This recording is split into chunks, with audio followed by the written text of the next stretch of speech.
Hello, welcome back to the Anchored Podcast, the official podcast of the Classic Learning Test. I am Kimberly Farley, and I am thrilled to be joined here today by Sarah Scudder and Angel Parham. Sarah works as the director's assistant for Nyansa Classical Community. She has over 10 years experience teaching elementary school at Claritas Classical Academy in Pennsylvania, where she also serves on the board of directors and as language arts chair. She has also been involved on an advisory board for Sundial Classical Farmstead located in Michigan.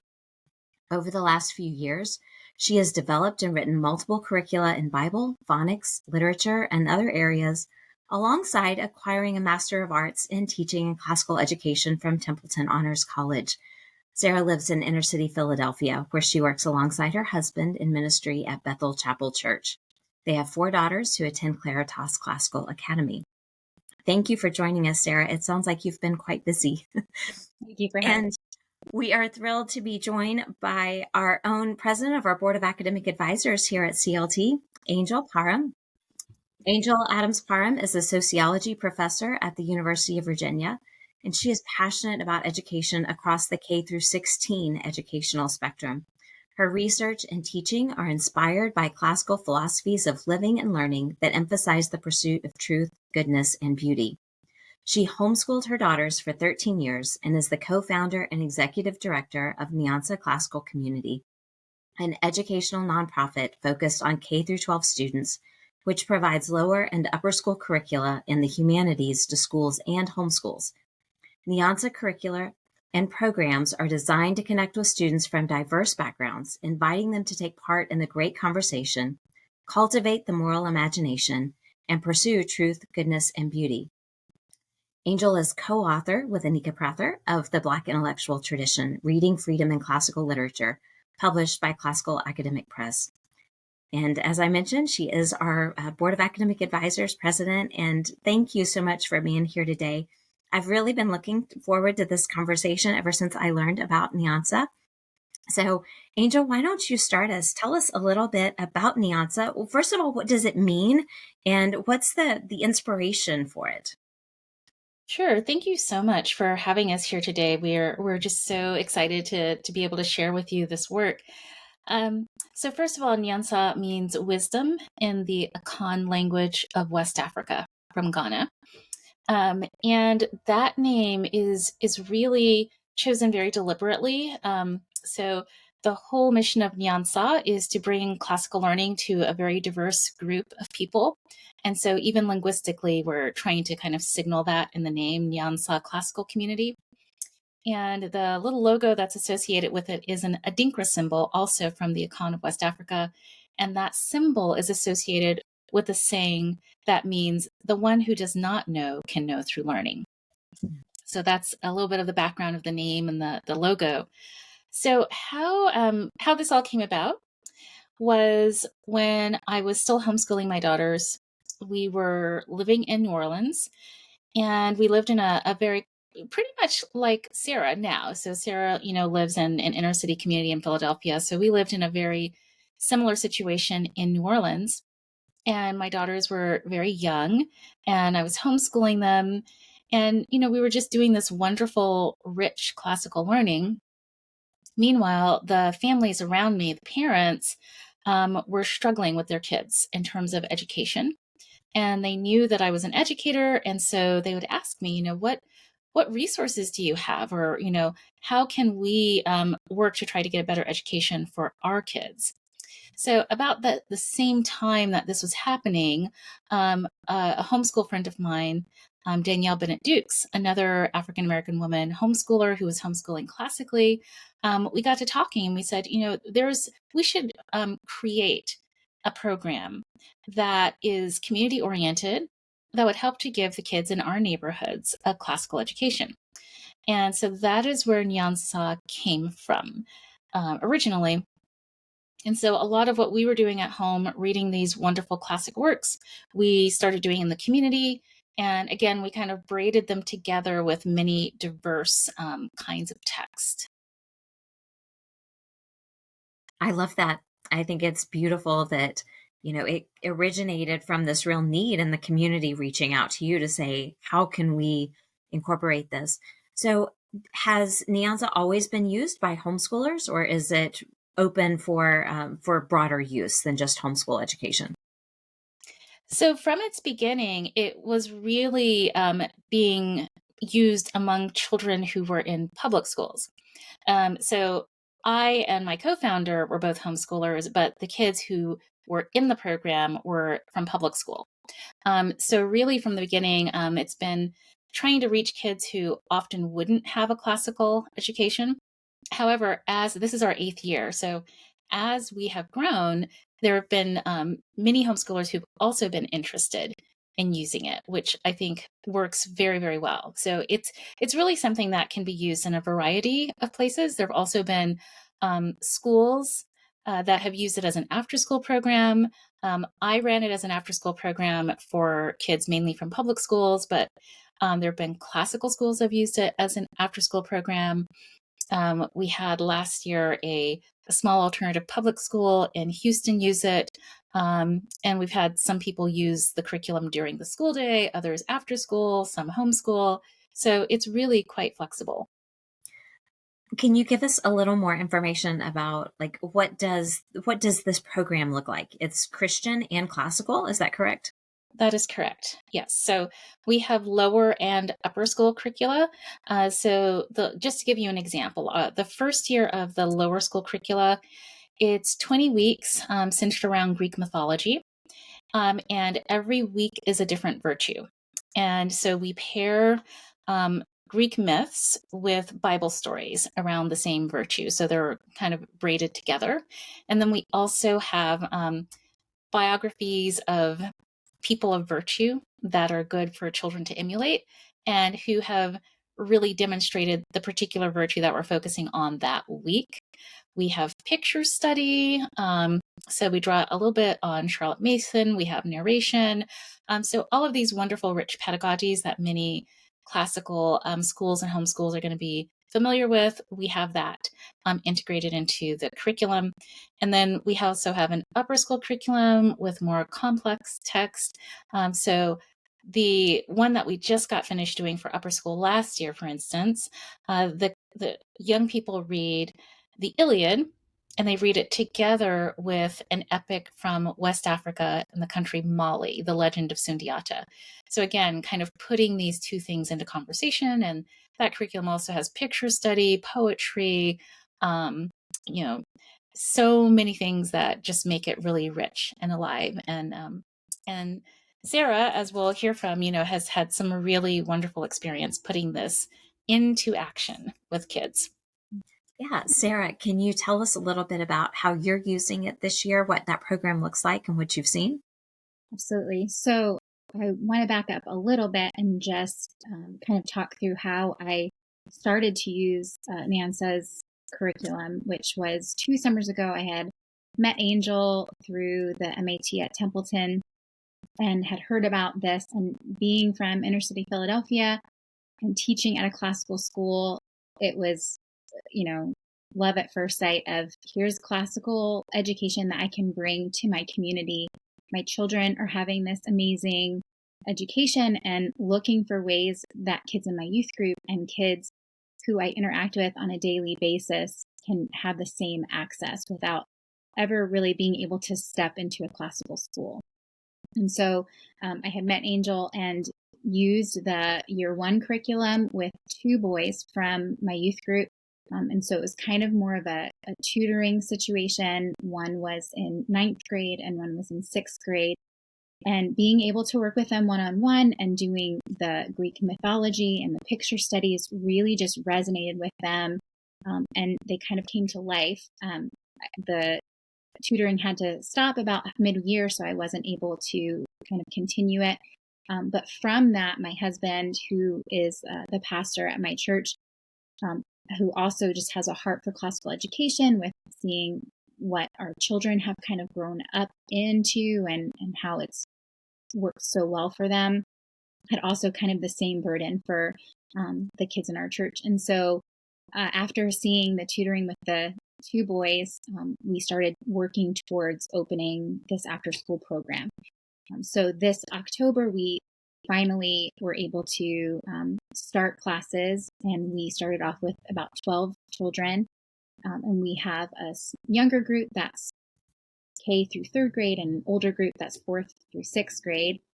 They come in, they have homework help for a half an hour, and then we just break up into these smaller groups and just run through the curriculum. So we currently right now are offering the literature, the Latin, the picture studies, and Bible stories. And it has been just so amazing to see. I've worked on this curriculum for years with Angel. I was hired about a year ago to work with her, but just in writing it and in kind of producing it. But now to actually teach it has been very just satisfying and just so delightful. From that, the children have just blossomed. Even in the 1 month that we have had it so far, kids have looked forward to coming. They want to dress up. We have a section where we, teach the Greek myth and we read through it, and then the kids have a chance to narrate it back. And we do that with costumes and with acting it out. And the kids have started to actually start acting it out without that time. Like, I almost have to kind of keep them back and say, wait, it's not time to act it out yet. Like, we're going to do that in a minute. We have to get the costumes out. They just kind of stand up and start retelling the story. And we have seen just some kids who have come to us with very real academic struggles. I have a third grade girl who we found out is not able to read. We had a lot of kids who don't know their times tables and are struggling in math. And really, from opening up conversations, have told us about bullies in their school or feeling like they are academically unfit. And even though they don't use those words, we feel really what they're feeling on a daily basis. And when they come to us and are able to enter into discussion about paintings by Jacob Lawrence or virtues that are displayed in the Greek myths or in the historical figures, and they enter into that conversation, it helps them to feel genuinely smart and intelligent because they are. And it's just that they have been put into a system where they're made to feel less than. And this curriculum I have seen over and over again give children a voice to understand that they are smarter than they thought they were, essentially. Isn't that one of the beauties of this kind of education, is that giving people a place to really think and engage with these ideas and giving them a hunger and a thirst for that, which is good, true, and beautiful. Mm-hmm. And stories have an amazing way of doing that. So I love that you guys are offering such a story-rich environment that really excites the students and gets their imagination going again. I just wanted to kind of echo what Sarah was saying in terms of the impact on the kids when they're coming from a very difficult background and, aren't as well prepared as they should have been. What we try to do at Nyansa is to have an environment where they really are learning some key academic skills, and they're also really enjoying it and delighting in it.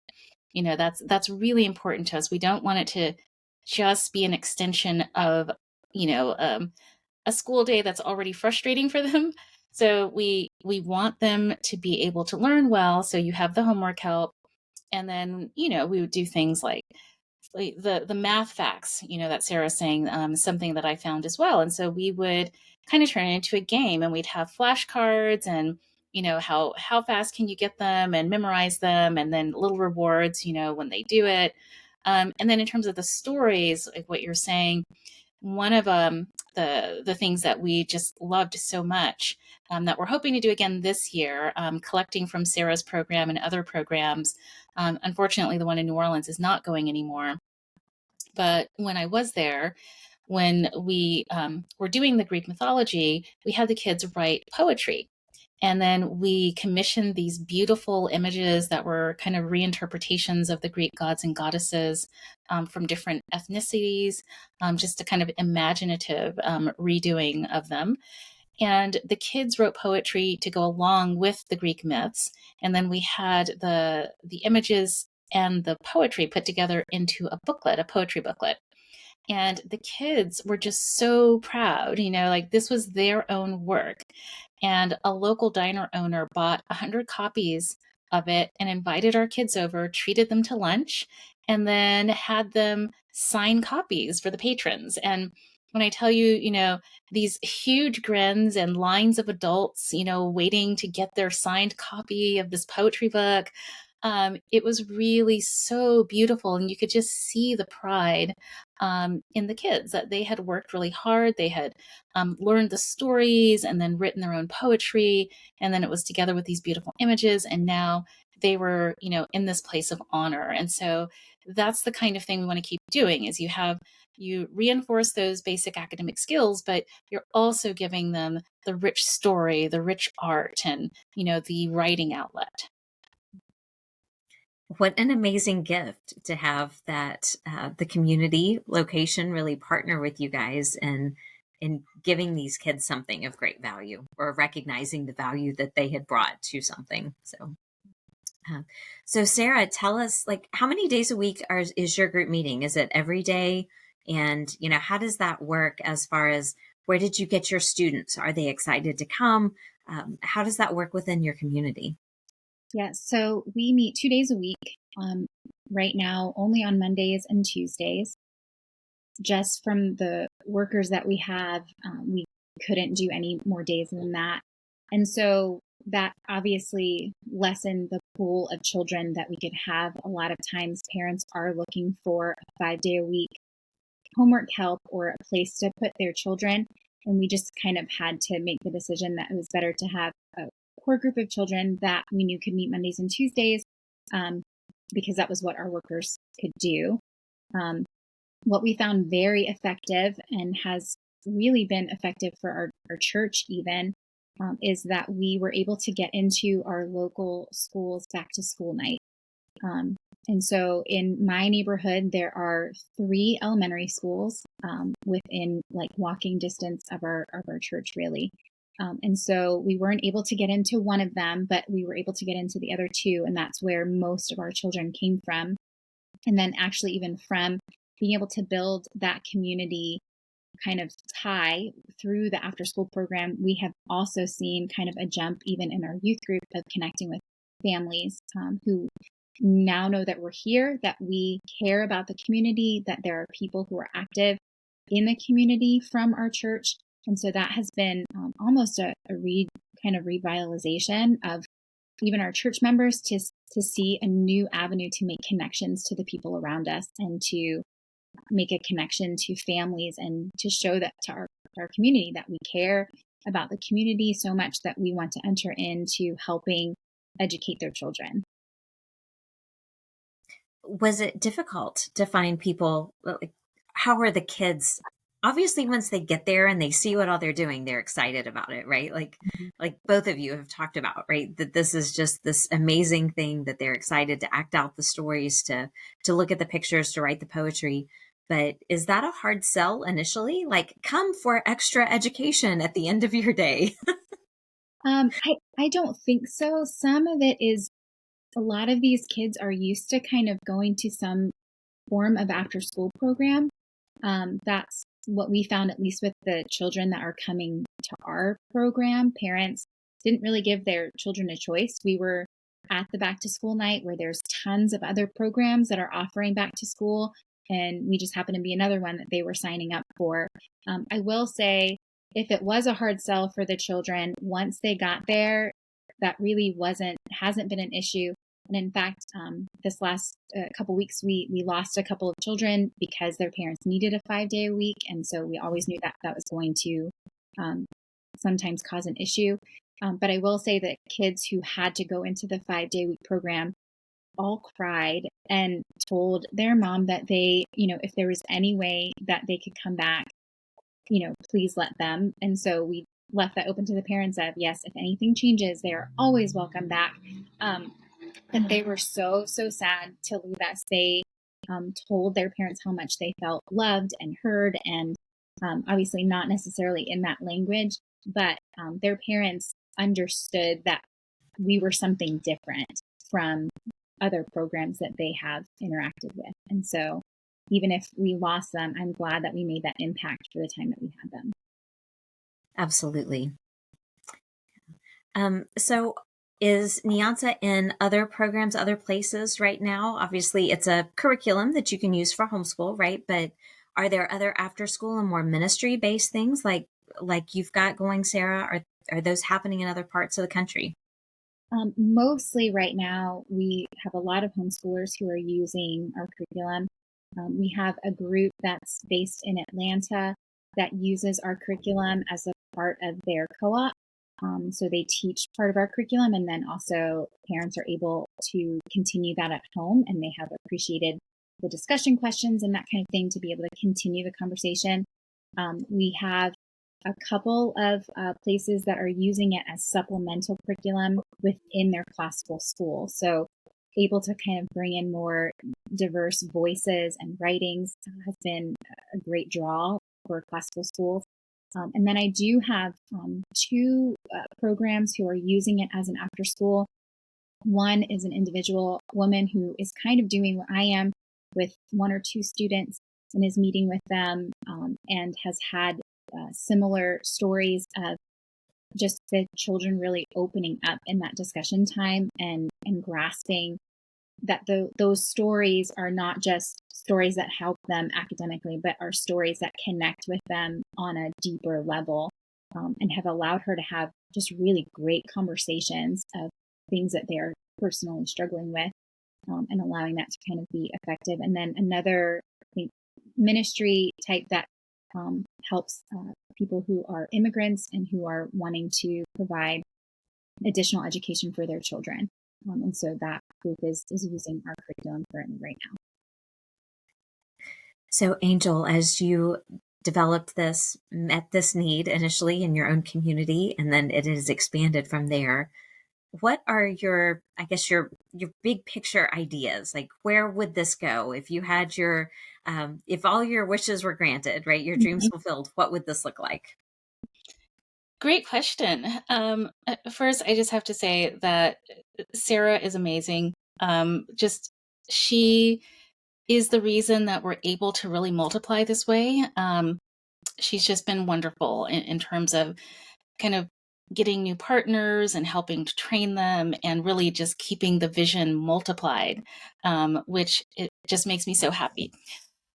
So the idea, I'd say that what I love about Nyansa is that it allows, it's a very kind of nimble way to get classical education to many, many students who are not getting a classical education.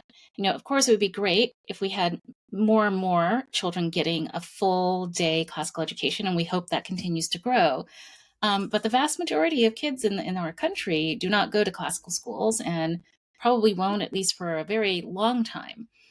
So my vision would be that this would become something that is a well-known option for parents, for schools, even for homeschools, that the name Nyansa is just well known, and that it's this. We really have worked hard to make the curriculum very much plug and play. Like it's got very detailed instructions for teachers or parents to use. Everything is laid out, very easy to use. So you don't have to have a lot of training or any training in classical education, but we try to give you that training as you're using the curriculum. And then Sarah has set up monthly trainings with the instructors so that they're learning what is classical education as they're going along. So we don't see this just as, we're just going to throw a curriculum at you. It's, embedded in the curriculum, there's training, and then there's actual training via Zoom every month to learn more about classical education. So I would love to just see it multiplied over and over again in schools and after school programs, and supplements to homeschools would be wonderful. So that is my hope. We had a partner 1 year in Uganda. So we are not necessarily stopping at the borders of the United States. We'd love to see it spread. That's amazing. Just the support to be able to say, like, here's this, here's this training from someone who's, has this capacity to pass that on to others. That's a real gift. What, I do notice that you're including Latin in this, right? So I homeschooled my kids, but I did not have a classical education, and Latin was always that biggest barrier for me. And so how are you incorporating that? What does that look like with people who maybe didn't have this education on their own? So I would hasten to say that the way that we do Latin is really more providing entree for students to understand the Latin roots of the English language. So it's not so much we are going to teach you Latin and now you're going to be able to, operate fluently in Latin. It's more, let's look at it's very carefully done. We had a group of people who are involved in the Living Latin community. So a wonderful group of folks who actually speak Latin, who wrote 1 year of our curriculum. And so they used Aesop's fables and put those into Latin, and then took keywords from that were the roots of English language to kind of show side by side. Here's the Latin, here's the English, so that you can see the relationship. And then we have a rich kind of database of games. Like, for instance, for really young kids, a version of Duck, Duck, Goose that is called Canis, Canis, Lupus. So it's dog and wolf instead of duck and goose. So just a lot of fun ways of kind of getting it into their mind. So we see this as kind of whetting the appetite for taking a proper Latin course. Love it. So as I'm listening to you all talk and I'm thinking about all the implications for both ministry as well as educational reform, right? Just within your local community, right? We can't always do everything that we want to do to reform education, but you can be active in your own community in bringing a beautiful education to your neighbors. But I'm wondering, do you have any colleges? I think of so many of our beautiful faith-based liberal arts colleges that might have a really good group of students that could do an after-school program within their own community. Is that something that you've been exploring? Yes, I have. I have gone to Templeton, Mhm. who is very intimate with classical education. Unfortunately, it hasn't worked out yet to have students come and work with me. There is a distance, but I do have some promising potential students who could possibly come and help me, and we are pursuing that avenue. We think it would be absolutely wonderful to kind of link arms with Templeton. I've also reached out to Cairn University, being here in Philadelphia, and kind of trying to make some inroads with college students. But being our first year, we're learning the ins and outs of how to make those connections for college students as well. I will say, having the children come into our church has lit a fire amongst our congregants, and they have all kind of plugged in. I had 3 women initially who were dedicated to helping me. We knew that the 4 of us were going to be the ones to kind of run it. And since then, we have gained 3 or 4 more workers in our church who wanted to be a part of it because of what they heard and what they had seen happening. And so it's one of those things, I think, once someone is there and catches a fire, a passion for what we're doing, you kind of can't keep them away. And so I would say if anyone is ever wanting to do something, just go. I think it's hard to initially start something or to take the time and put that in your schedule because it is time that you have to dedicate. And so sometimes people kind of shy away from that. But I will say, if you are thinking about doing it, do it. And you will find that you love it so much and how fulfilling it is that you will not want to stop. And several people who have come to work with us have said that, they dreaded before it came time to do it. But once we started, they honestly feel like it is refreshing to their week. It actually gives them energy. And so they look forward to doing it the next week. And these are people who were apprehensive to do it because they're already busy and already so many things to do. But they have found it's actually the best part of their week and look forward to coming. Can I just add to that too, in terms of college students? So, Nyansa got off the ground only because of college students, in the sense that, so I was also working full time as a professor. And so we were just starting. We didn't have much money or even any money, but I had students. And I did service learning in my courses. So I teach sociology, and I would teach things on, social problems, social inequality. And since I'm working in this inner city neighborhood, this was an excellent opportunity for students to do service learning. And so the students would come and they would get academic credit for working in the community. So I'd also say I know there are many professors out there who listen to Anchored. You can do this as well, set up a service learning opportunity so the students actually get academic credit for what they're doing in the community, and it's enriching the learning that they're doing in the college classroom. So it's really a win-win situation. The students get a lot out of it, the college students, and there was a core that would keep coming back semester after semester, even when they didn't have to do it for college credit. And then, as Sarah's saying, people think it's going to be hard, but so the nice thing is that there's now a fully written curriculum for 20 weeks. When I first started it, we had no curriculum. So for 6 years, I would show up. I'd say, well, this is what we're doing today. And, that is not easy.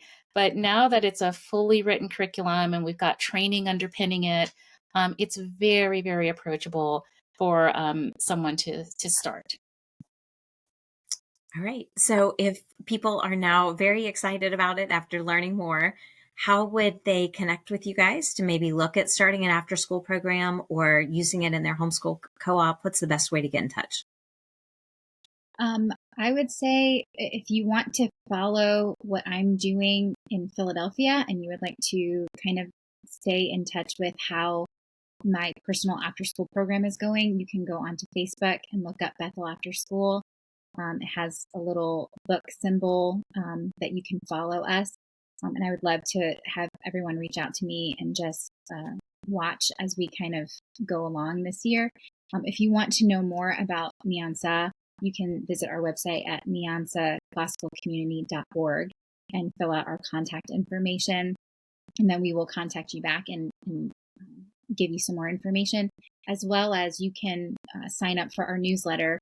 And we put out a quarterly newsletter to kind of let you know what's happening at Nyansa and some new curriculum or how you can order posters or learn about our partnership, all kinds of things.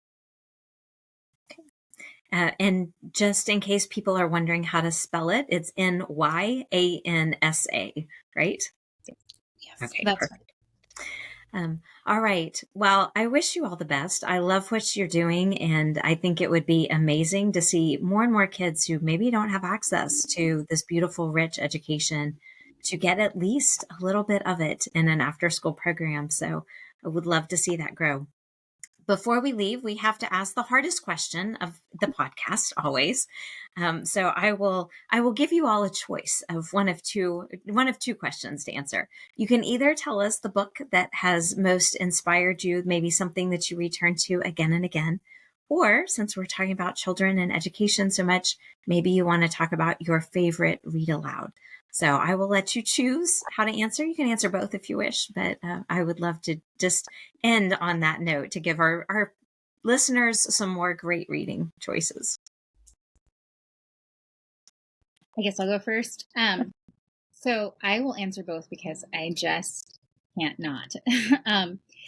So my book that's influenced me probably the most, which in the category of fiction, would be Peace Like a River by Lee Anger. I keep going back to that, and the ending scene of that has given me a different vision for life. I'll leave it at that because I don't want to spoil it. That I keep going back to, and every time it's just been renewing. As far as a read aloud for my children, I will say Sweep by Jonathan Auxier. And the reason I picked that one is it was every time a homeschooler thinks about read alouds, right, you imagine your children gathered around you, listening intently and cuddled up next to you. And that really never happens. And it's a fantasy, except this one time when I was reading Sweep.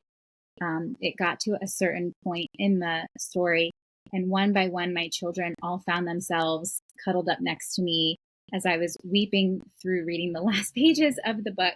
And we all just kind of sat there together, huddled. And I will just always remember that, because there's not been a book really since then that has happened.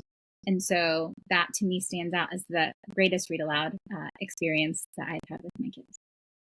Okay, those are two new ones for me. So now you've really intrigued me. I've got to look those up. Okay, how about you, Angel? Yeah, I'd say for a formative book, it's a collection is the Grimm's Fairy Tales. So, and that's also one that is great to read aloud. And I carried around my version of Grimm's Fairy Tales when I was maybe 10 or 11 or so much that the thing actually fell apart. Just kind of this really imaginative world. And, of course, they are actually grim too, so you have to be kind of ready. But I love the Grimm's Fairy Tales. So much depth there. And then more recently is the poetry of Phyllis Wheatley. I should say the poetry and letters, because they just give so much beautiful insight into ways of thinking about American history and the American project that I kind of wish I had grown up seeing American history through the eyes of Phyllis Wheatley. You see someone who was brought here in slavery, but then who was graced to get an amazing education, who was at the heart of the American Revolution in Boston. She has this transatlantic audience, just a really amazing woman. And I think it provides this lens into looking at the American founding that, she has the commentary in her letters, and then she has her poetic reflections. And I love that combination. Wonderful. Well, some excellent suggestions. I hope everyone goes and picks those up. I know I was introduced to Phyllis Wheatley while reading the Black intellectual tradition. So yeah, Good. that's fantastic. We did read that as a company. We read it and it gave me a whole new vision. And I have been adding to my reading list ever since we read that book. So it has Wonderful. populated several of my Audible selections. So all right. Well, ladies, thank you so much. We wish you the best in what you're doing at Nyansa and would love to see it grow. And I encourage our listeners to reach out to you guys and learn more. Thank you so much.